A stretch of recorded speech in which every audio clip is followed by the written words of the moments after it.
Hey guys, in this video, I'll show you how to restore missing app icons on your Mac menu bar. For example, I have the Google Drive icon right here, and I'll just go ahead and remove it.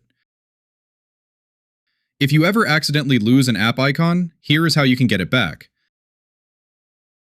To do this, open up System Settings. Then, scroll down and go to the menu bar settings. Keep in mind, this specific menu bar settings page is only available on recent versions of macOS.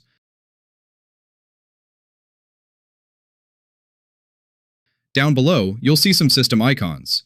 If you want to display any of them, just select the one you want. For instance, to add the AirDrop icon to the menu bar, just check the box right here.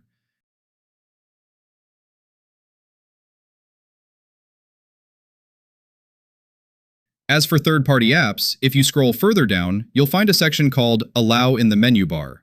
Here, you can see that the Google Drive icon I just removed is currently toggled off. All you need to do is turn it back on, and the Google Drive icon will instantly reappear on the menu bar. Just a quick note, not all third-party apps will show up here. It completely depends on whether the app's own settings support displaying a menu bar icon.